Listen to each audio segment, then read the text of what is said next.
raadiyoonii Dirree Shaggar. raadiyoonii Dirree Shaggar. raadiyoonii Dirree Shaggar.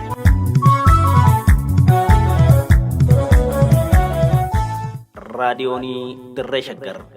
raadiyooniin Dirree Shaggar torbanitti guyyoota 3 wiixataa roobii fi jimaataa galgala sa'aatii tokkorraa eegalee hamma sa'aatii tokkoo fi walakkaatti dambalii gabaabaa meetir baandii 19 kiiloo heerzii 17,575 irratti qophii dabarsuu amma jalqaba. raadiyoonii Dirree Shaggar.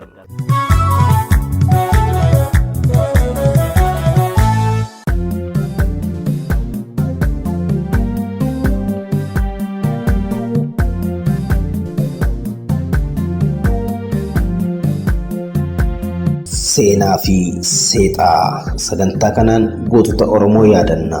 Oromoo fi Oromiyaa wal barsiifna. Akkasumas saboota Impaayera Itoophiyaa keessa jiran ilaalchisee buleeyyii fi hayyoota irraa kan odeeffanne, kitaabota seenaa irraa kan dubbisne, akkasumas ragaa burqaalee qorannoo irraa arganne qindeessinee waltajjii irratti isiniif dhiyeessina. Seenaa fi seexaa.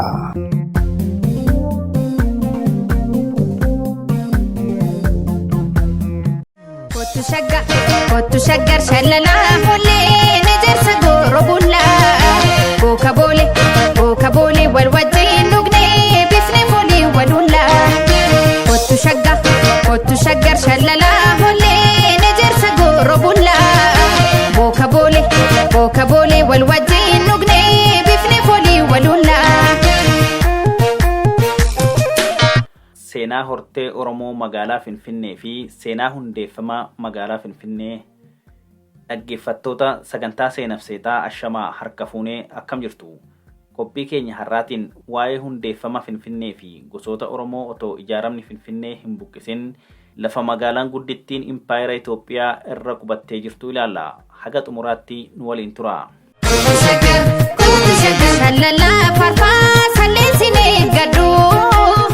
Teessoo Shaggarii fi gosoota Oromoo Shaggar otoo magaalattiin hin ijaaramin Finfinnee keessaa fi naannoo ishii qubatanii turan. Shaggar yookiin Finfinneen gosa Oromoo keessaa isa tokko kan ta'ee fi damee Booranaa keessaa Tuulama kan jedhamuun abbaa qabeenyaa taatee ture. Tuulama keessa gosti guddaa fi isa hangafaa kan ta'e Galaan kan jedhamu qarqara kibba tulluu Cuqqaalaa irraa ka'ee Hawaas yookiin Hawaas ce'uun hanga walakkaa Shaggar Finfinneetti tamsa'ee jira. Gosti kun balbala baay'ee of jalatti kan qabu yoo ta'u hanga Wallootti diriiree jira. Inni lammaffaan Obbo Tuulamaa immoo Galaan irraa gara kaabatti Caffee Dossaa irraa kaasee hanga Qarree Gowaa jedhamutti diriiree kan jiru yoo ta'u naannoo Finfinnee yookiin Shaggar kan qubate ilma hangafaa Obbo kan ta'e gosa Gumbichuu yoo ta'u hanga kaaba Finfinnee yookiin Shaggar naannoo Caancootti jira. Gosa gurguddoo 7 qaba. Ilmaan Obbo Finfinnee keessa warri jiran lamaan Gullallee Obbo fi Gullallee Beerooti. Gullallee Obbo Finfinnee irraa kaasee gara kaabaa fi kaaba dhiyaatti yookiin lixaatti diriiree hanga Baalaga Mukuritti kan jiraatu yoo ta'u gara kibbaatti ammoo Galaan keessa gadi seenee jira. Inni sadeessuun ammoo Eekkaa Obbo kan jedhamu Galaan irraa gara kaabaa fi Gullallee irraa gara bahaatti laga qabbanaawaa yookiin qabbannaa irraa kaasee Finfinnee gara bahaa dhuunfatee hanga daangaa Gumbichuutti deema.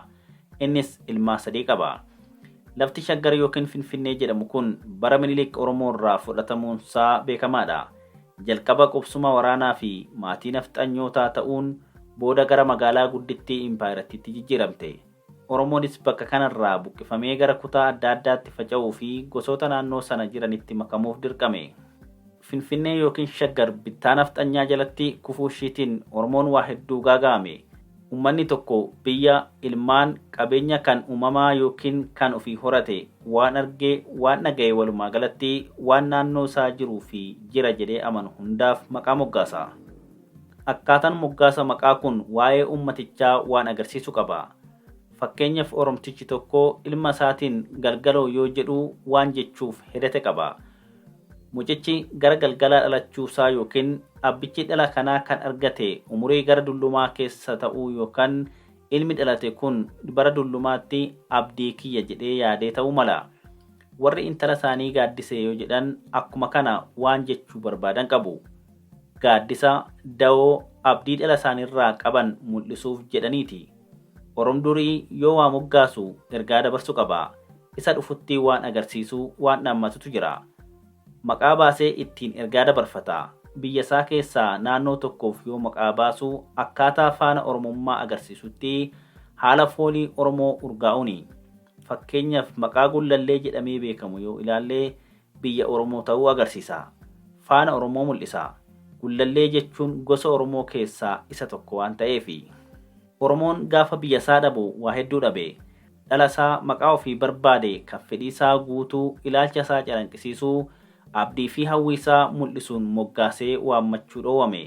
Tasa moggaasee yoo argame ilmi yookiin intalli maqaa Oromootiin waamamu yookiin waamamtu ni tuffatama yookiin ni tuffatamti, ni arrabsama yookiin ni arrabsamti, akka ofitti qaanaan taasifamu. Dhala Oromoo fi qe'ee Oromoo maqaa geeddaran Oromoo faana balleessuuf duula bara dheeraa fi tarsiimoo addaatiin qindaa'ee gaggeessan. Godaannifni madaa duula kanaa mul'isu har'allee ilmaan Oromoo fi qe'ee Oromoo irraan banne. Dhalli Oromoo maqaa Oromootiin waamamuutu miidhaga. Dacheen Oromiyaa moggaasa Oromootiin waamamuutu irraa tola. Kana hunda gochuuf dhaloonni saba kanaa mirgas dirqamas ni qabu. Koloneeffataan biyya humnaan qabate maqaa itti jijjiiree akka abbaan biyyaa biyya isaa dagatu gochuuf akeekkatee hojjechuun waanuma jiru. Kan dabe qajeelfachuun garuu dhimma abbaati. Kan cunqursaan dhoksuuf yaale ifatti baasuuf carraaquun dhimma yeroon gaafatu jechaa seenaa Finfinnee keessaa waan muraasa Oromoon baruu qaba jennu wal barsiisuuf yaalla. Abbaa biyyummaa Oromoo hubachuu fi Finfinneen kan Oromoo ta'uu shakkiin hin jiru. Kana dagachuun har'allee borullee seeraa fi seenan kan nama gaafachiisu ta'a. Kanaaf kana duuba Oromoon bakkoota kana qayyabatee itti dhimma bahuu yookiin itti waamuu qaba.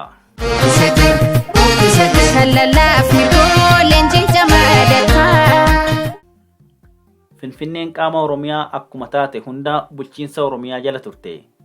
Ilmaan Oromoo weerara milikiin dura Finfinnee bulchaa turan keessaa akka fakkeenyatti Caffee Tuulamaa kan bulchaa ture gooticha Oromoo Tufaamunaa, Birbirsaa fi mana Gullallee kan bulchaa ture Qajeelaa Dooyyoo, Teechoo yookiin Teessoo kan bulchaa ture Guddataa Araddoo, Boolee kan bulchaa ture Shubbuu Ejersaa, Boolee Bulbulaa kan bulchaa ture Soraa Lomee, Kolfee Qaraaniyoo ammoo kan bulchaa ture Axalee Jaatanii, Daalattii kan bulchaa ture Jamoo Dabalee, Jaarsayee kan bulchaa ture Galatee Asheetee fi Ekkaa kan bulchaa ture Abeebee Tufaati. Karra shanan Finfinnee. Finfinneen karra yookiin qarmammatti shan qabdi ture. Shanan isaaniituu maqaa ofii qabu. Isaanis karra Qirxii karaa gara kaabaa geessu, karra Qoree karaa Jimmatti geessu, karra Alloo karaa Walloo yookiin Daseetti nama geessu, karra Qaalluu yookiin Qaallittii karaa Bishooftutti nama geessu fi karra Gafarsaa gara dhiyaatti kan geessu. Bulchiinsota duraanii keessatti akkaataa onoota caasaa bulchiinsaa inni jalqabaa ona Caffeetumaa, Finfinnee fi maqaaleen naannolee akka armaan gadii fakkaatu turan. Finfinneen hora Saawwan Gullallee fi Galaan Arraabaa turan amma bakka Filuuhaa jedhamu turte. Hurufa Doobbii bakka maqaan ammaa Jaan Meedaa Imbaasii Ijiptii Hospitaala Minilik bakka qubsuma waraanaa godhatan waliigalatti hurufa Boombii ture. Dirree Caffee Araaraa bakka amma Yuunivarsiitii kiiloo 6 yookiin 6 kiiloo Hospitaala Ikkaatit 12 jedhamu dabalatee fi naannoo isaa jirudha. Dhummuugaa bakka amma Ginfillee jedhamu ture. Keelloo Masqalaa bakka amma Yuunivarsiitiin kiiloo 4 jiru, Paarlaamaa Bataskaana Qiddisti Maaramii fi Qiddisti Sillaasee bakka amma Baashaa Waldachiloo jedhamuu fi bakka amma Xiyyit Beet jedhamu. Tulluu Heexoo Diimtuu bakka amma masaraan mootummoota Habashaa jiru, Taaboti Gabreelii jiru, buufata poolisii keessaa fi bakka Baahitaa jedhamu. Dhakaa Araaraa bakka amma Fiitbarrii bakka Poolis Garaaj jedhamu, bakka amma hoteelli Sharaatan jiru, bakka Iteegee Mask jedhamuu fi bakka amma hoteelli Hiiltan jiru. Qarsaa kun ammoo bakka amma Kaasanchiis jedhamurraa kaasee hanga Xiyyit Beet jedhamu hammata. Awwaaroo bakkuma amma Awwaaree jedhamudha. Hulluuqoo Kormaa bakka amma Bataskaanni Isxifaanos jedhamu jiru, bakka amma Masqal Addababaayii jedhamuu fi bakka amma Raas Birruu Safar jedhamu hammata. Hora Finfinnee bakka amma Filuhaa jedhamee beekamu bakka mana masaraa mootummaa isa lammaffaa fi hoteela Giyoon dabalata. Dololloo Biddeenaa bakka amma Baqloobeet Gootaraa fi Walloo Safar jedhamu. Dabbasoo bakka amma Laga Haar Mashulaakiyaa jedhamu. Haada bakka amma Teelee Garaaj Bataskaana Cirkoos jedhaman hammata. Onni biraa ona Birbirsa Yaa'ii Gooroo, Waddeessa bakka amma Piyaasaa Charchar Godaanaa fi Araadaa Gorgis jedhamu. Maarama Birbirsaa bakka amma Bataskaanni Gorgis jiru.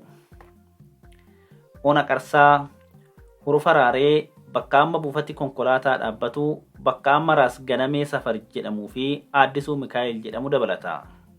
Sookorruu bakka amma hospitaalli Amaanu'eel jiru bakka amma dhaaba midhaanii yookiin Ihil Barandaa Massaalamiyaa fi Kuwaas Meedaa jedhamu hammata. Sulula Darbii bakka amma Tagla Haayimaanuutii fi Cirtaraa jedhamee beekamu ture. Garbii bakka amma Sangaataraa fi Ambaxxaa Makalaakayaa jedhamudha. Qarsaa bakka amma Markaatoo, Ameerikaan Gibbii fi Masgiida Anwaar isa guddaa fi naannoo isaa dabalata. Baaroo Kormaa bakka amma Gollaa Mikaa'el, Raas Tasammaa Safar, hospitaala Xuqur Ambassaa fi bakka waajirri dhimma daangaa ce'uu yookiin immigireeshinii jedhamu hammata. Dachee Golbaa bakka amma Aaddis Katamaa jedhamu kana. Ona Gullallee yookiin mana Gullallee.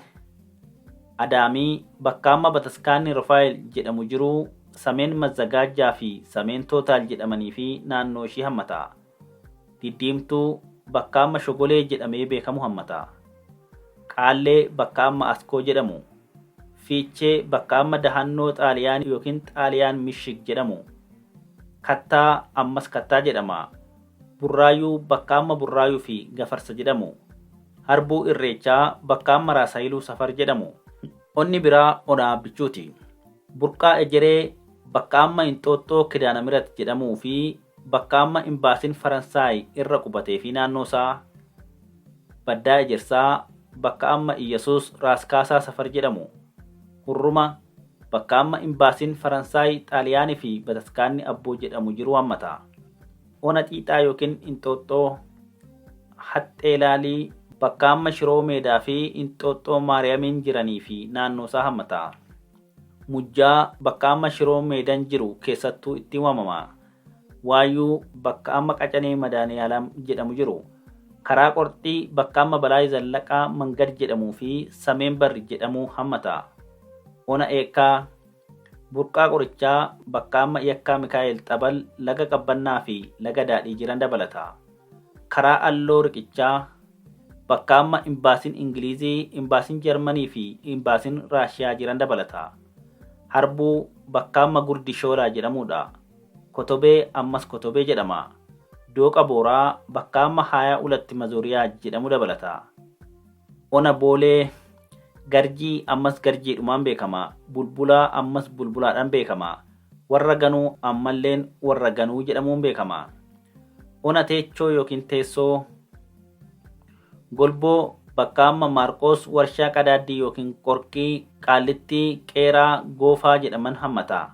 Lumee bakka amma Bataskaanni Yoosef jiru kana dabalata. Laaftoo Tumtuu bakka amma Bunnaannaa Boordii jedhamu hammata. Jaajaa bakka amma Biheera Xiggee jedhamu hammata. Tulluu Ejersaa bakka amma Haannaa Maariyaam jedhamu hammata. Tulluu Dheertuu bakka amma Goofaa Beeta Mangisti jedhamu hammata. Baaboo bakka amma Aaddisuu Qeeraa jedhamu dabalata. Sammuu Gullallee bakka amma Meettaa Daarichaa jedhamu hammata. Ona Caffee Aannanii Caffee Muudaa bakka amma manni murtii olaanaa jiru Lidataa hammata. Harbuu bakka amma Meeksikoo manni barnootaa Tagibaara Iid jiru. Mana adabaa Finfinnee bakka Saarbeet jedhamu, bakka Geejjaa Safar jedhamu. Mana barnootaa Dajjaaj Baalchaa bakka oomisha dhugaatii Wayin Xajjii, bakka oomisha Kookaa-Kollaa dabalata. Harawaa bakka amma oomishni haadaa jiru yookiin qaaccaa faabrikaa jedhamu dabalata. Ona Jaarsayuu Calcalii bakka amma Saarbeet jedhamu dabalata. Mardee bakka amma Aroogee Awuroopilaan Maarafiyaa Miriirxoor Ganda Tolosaa fi Raphii jedhaman hammata. Bakkanniisaa bakka amma Makkanniisaa jedhamee waamamudha. Ona Kolfee Daaratti bakka amma Qaraaniyoo jedhamee waamamu. Labuu bakka amma Sigaa Meedaa Xaaxaqxoor Safar jedhamu hammata. Xaro bakka amma Axaanaa Taraa fi Faxinoo Darash jedhamu hammata.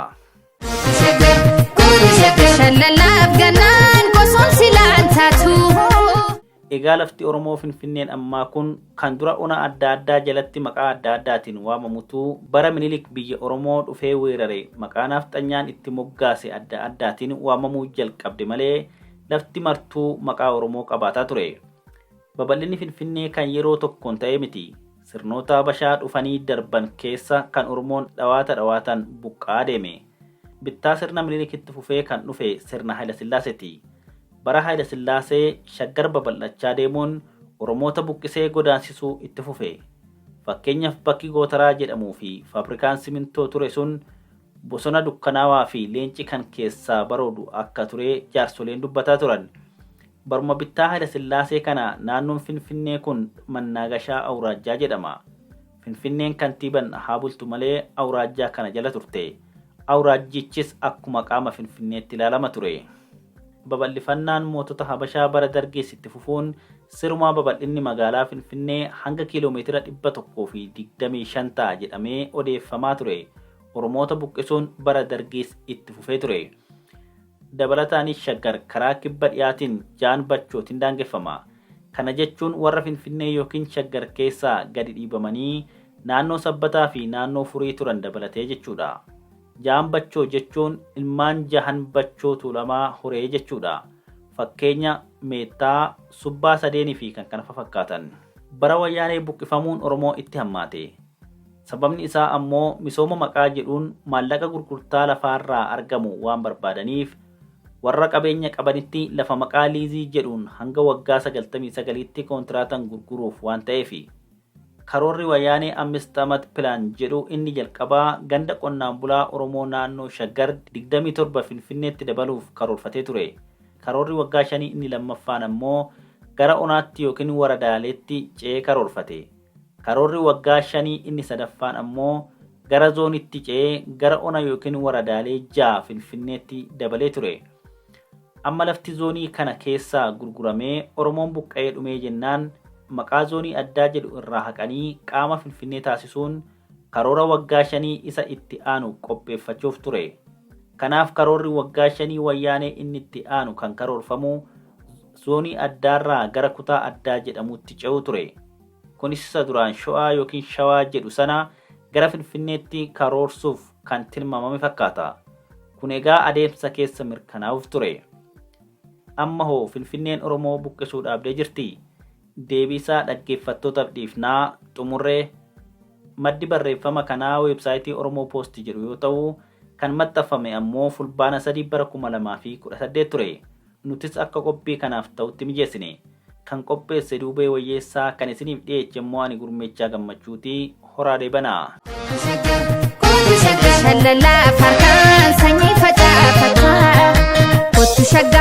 Kottu shaggar shallalaa ollee nejersa gooro bullaa booka boolee wal wajjin nugnee bifne folii walullaa.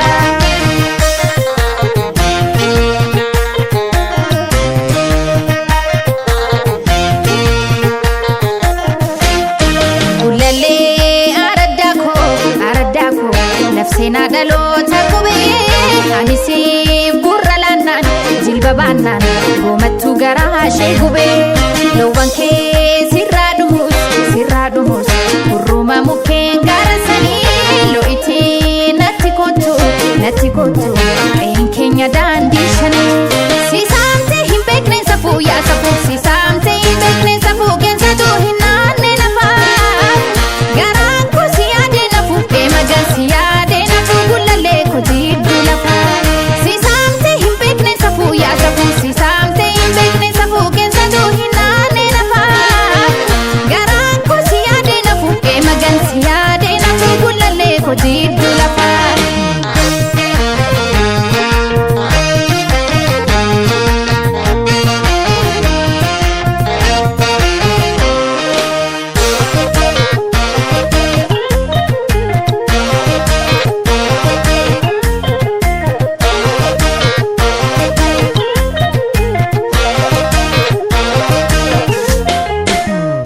shagga kottu shaggar shallala olle nejersa goro bulla boka bole wal wajin nugne bifne foli walulla kottu shaggar shallala olle nejersa goro bulla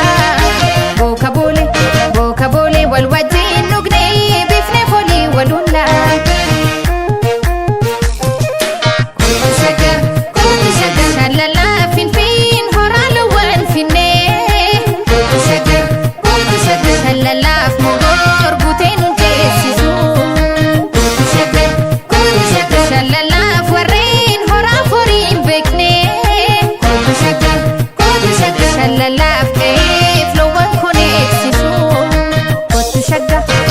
shaggar shallala olle nejersa goro bulla boka bole wal wajin nugne bifne foli walulla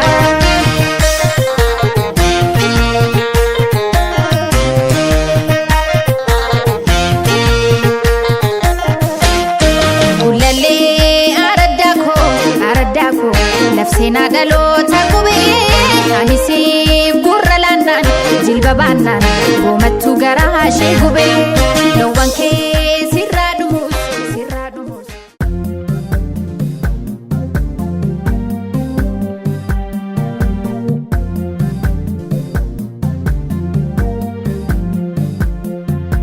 seenaa fi seexaa sagantaa kanaan gootota Oromoo yaadanna Oromoo fi Oromiyaa wal barsiifna akkasumas saboota impaayera Itoophiyaa keessa jiran ilaalchisee buleeyyii fi hayyoota irraa kan odeeffanne kitaabota seenaa irraa kan dubbisne akkasumas ragaa burqaalee qorannoo irraa arganne qindeessinee waltajjii irratti isiniif dhiyeessina seenaa fi seexaa.